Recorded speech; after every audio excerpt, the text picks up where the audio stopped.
Assalamualaikum warahmatullahi wabarakatuh. Bertemu lagi dengan saya Bayu Rosyanto dalam YouTube channel ini. Nah, kali ini kita akan membahas bagaimana publish di jurnal yang bereputasi. Itu kita akan bahas secara detail.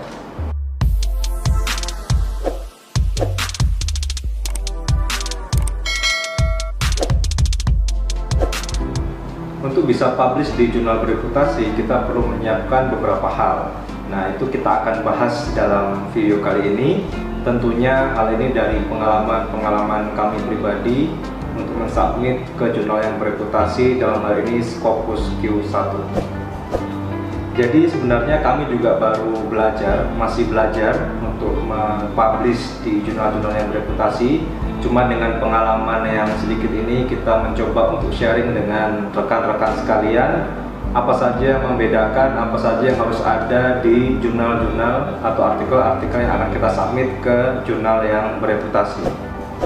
Jadi saat ini para akademisi, para peneliti dituntut oleh pengambil kebijakan untuk mempunyai publikasi di jurnal-jurnal bereputasi.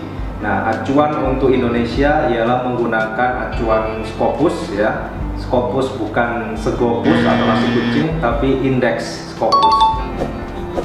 Jadi hal pertama yang harus kita lakukan ialah membetulkan niat kita untuk publikasi. Jadi kita niatkan supaya artikel penelitian kita, publikasi kita membawa sebesar-besar manfaat bagi masyarakat. Nah, ini yang saya lakukan di awal. Jadi bukan sekedar hanya untuk mendapatkan publikasi di jurnal bereputasi, tapi bagaimana itu memberikan impact atau dampak bagi masyarakat.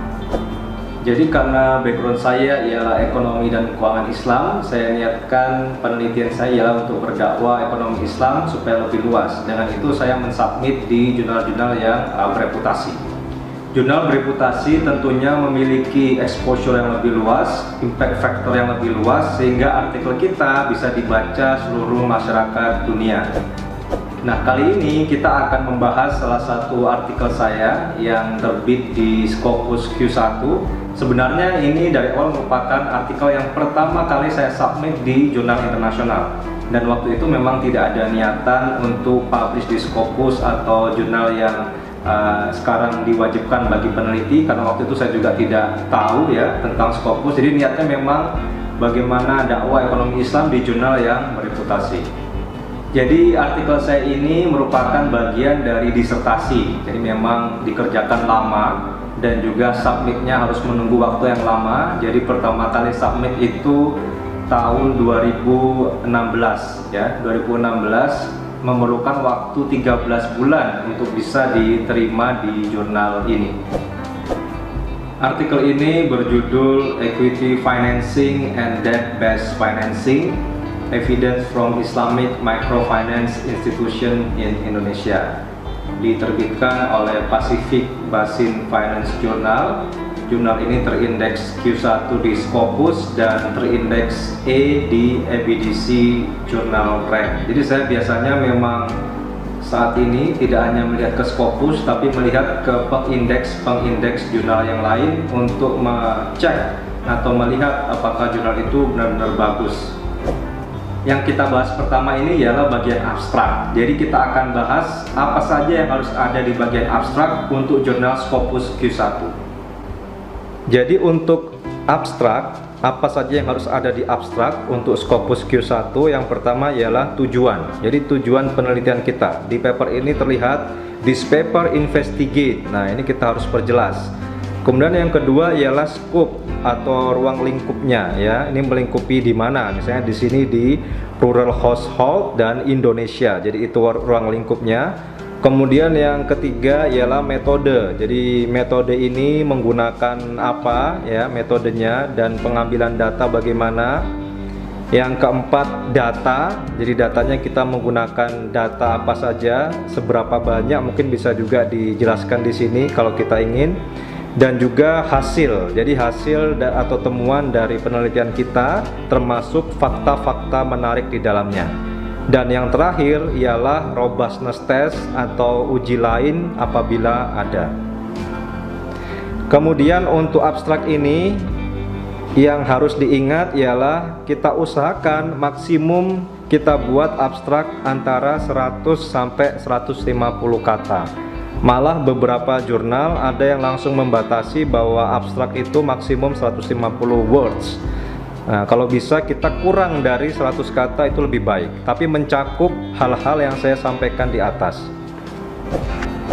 Itu tadi hal-hal yang harus ada di dalam abstrak. Sekarang kita beralih ke hal-hal penting yang harus ada di introduction atau pendahuluan pada artikel-artikel yang terindeks di Scopus Q1. Dalam introduction atau pendahuluan, intinya kita harus membahas tentang hal-hal yang umum dulu atau yang general ya. Kalau di sini kita membahas tentang Islamic microfinance, kita bicara dulu dari microfinance secara umum, kemudian kita kerucutkan ke Islamic, dan juga kita bahas tentang Indonesia karena di sini di paper ini membahas tentang Islamic microfinance di Indonesia.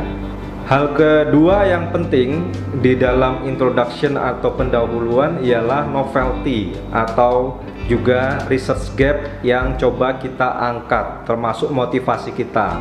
Nah, di sini kalau Anda lihat di paragraf nomor 3 baris 13 sampai 17, di situ dijelaskan tentang research gap dari artikel ini. Jadi apa yang selama ini belum dibahas oleh peneliti-peneliti sebelumnya. Nah, di sini jelas bahwa di penelitian sebelumnya sudah banyak dibahas tentang dua akad utama dalam ekonomi Islam, yaitu equity financing dan debt-based financing. Tapi sangat sedikit studi-studi atau penelitian yang menginvestigasi dampak dari dua model pembiayaan ini. Nah, itulah tujuan dari paper ini atau penelitian ini, ialah menginvestigasi dampak dari dua model pembiayaan ini terhadap kesejahteraan rumah tangga di Indonesia. Ini yang membuat motivasi dari penulis, dan ini harus kita buat semenarik mungkin sehingga reviewer atau editor akan tertarik untuk menerima artikel atau paper kita. Dan di bagian akhir dari paragraf kita juga harus menjelaskan articles outline. Jadi selanjutnya bab-bab apa saja yang ada atau subbab apa saja yang ada dalam paper ini. Selesai dengan introduction atau pendahuluan, kita beralih ke subbab selanjutnya. Nah, biasanya kita langsung masuk ke literatur review atau tinjauan pustaka. Tapi kalau scope paper kita, misalnya seperti yang di sini hanya Indonesia dan juga tentang Islamic, kita bisa buat subbab khusus tentang Islamic finance, karakteristik of Islamic finance, dan juga mungkin kalau mau tentang motivasi meneliti Indonesia. Tapi di sini sudah kita rangkum di bab pendahuluan untuk paper ini. Nah, di dalam paper ini, sebelum masuk ke literatur review, dibahas secara khusus dalam dua subbab, yaitu karakteristik pembiayaan atau karakteristik Islamic Microfinance Institution. Jadi karakteristik secara umum, kemudian dibahas pula secara khusus prinsip-prinsip yang ada pada Islamic Microfinance. Nah, ini karena mungkin masih banyak pembaca-pembaca yang belum mengerti atau belum kenal dengan Islamic Microfinance, maka kita bisa buatkan dua subbab supaya lebih dalam lagi penelitian kita sebelum mengantarkan pembaca ke hal yang lebih jauh. Nah, setelah tadi dua subbab yang kita buat untuk mengantarkan pembaca lebih mengenal tentang Islamic Microfinance, maka selanjutnya kita masuk ke literatur review. Jadi literatur review ini penting. Di video-video sebelumnya sudah saya sampaikan bagaimana membuat penelitian yang baik. Kita harus mengambil dari sumber-sumber atau resep-resep yang baik. Nah, di literatur review ini kita harus sebaik mungkin sedapat mungkin mengambil literatur dari jurnal-jurnal yang bereputasi juga. Jadi intinya di literatur review ya bagaimana kita menyajikan literatur-literatur penelitian-penelitian sebelumnya yang terkait dengan artikel kita. Jadi di situ kita jelaskan ya, variabel-variabel yang kita ambil juga dari penelitian sebelumnya yang dipakai, dan tentunya dari jurnal-jurnal yang bereputasi, atau kalau bisa kita cari jurnal yang lebih tinggi tingkatannya, rankingnya daripada jurnal yang akan kita submit ini. Bagian selanjutnya ialah metodologi. Nah, di sini kalau di paper yang saya angkat ini memisahkan antara metode yang dipakai dan cara atau teknik pengambilan data. Nah, ini bisa kita lakukan untuk memperjelas, untuk lebih mendetailkan di dalam paper kita metode yang kita pakai dan juga bagaimana kita mengambil data dari responden. Nah, di bagian metodologi dan juga data collection, di sini kita harus memaparkan secara clear bagaimana details metode yang kita pakai. Seperti contohnya di sini, paper ini memakai double difference indifference method. Dan kemudian untuk data collection, kita harus secara detail juga membahas langkah-langkah pengambilan datanya, mulai dari lokasinya, survei areanya, populasi dan sampelnya, details dari respondennya, variabel-variabel yang kita pakai, yang ini harus kita perjelas di dalam paper kita. Jadi hal yang harus kita highlight di dalam metodologi dan juga data collection ialah harus ada inovasi juga di situ. Nah, inovasi dari paper ini ialah double difference indifference, di mana paper sebelumnya mungkin hanya difference indifference, dan di sini double difference indifference, dan juga mengangkat tentang equity financing and debt based financing. Selanjutnya yang berikutnya setelah metodologi dan teknik atau cara pengambilan data ialah tentang hasil dan diskusi.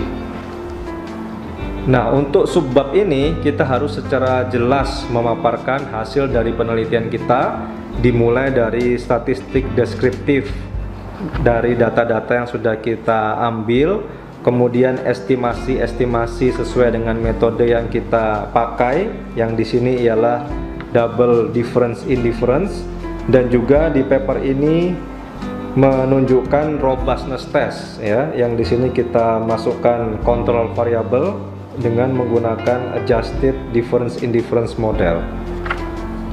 Dalam paper ini robustness testnya pun ada dua, jadi setelah tadi dimasukkan control variable, itu pun dicari model robustnya dari adjusted difference indifference ini.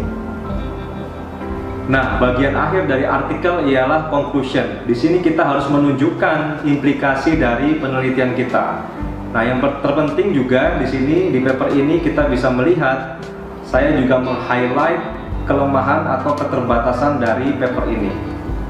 Nah, di paper ini di bagian kesimpulan, kalau kita lihat di baris 5-7, saya juga mengakui keterbatasan dari paper ini, yaitu hanya mengcover beberapa kabupaten dan kota saja di Jawa Timur. Ini kelemahannya, tapi kita harus bisa mengemasnya. Nah, di sini dikatakan, however, ini merupakan penelitian pertama, empirical pertama yang mengevaluasi dua model pembiayaan di Islamic Microfinance Institution. Nah, itu tadi beberapa hal singkat apa yang harus ada di artikel-artikel yang ada di jurnal Q1. Mulai dari abstrak, ya, abstrak tadi bagaimana kita maksimum hanya 150 kata, kalau bisa kurang dari 100 kata, dan itu mencakup beberapa hal tadi: tujuan, scope, data, method, hasil, dan juga robustness test. Kemudian introduction, intinya dari introduction ialah research gap yang kita angkat dan novelty dari artikel kita.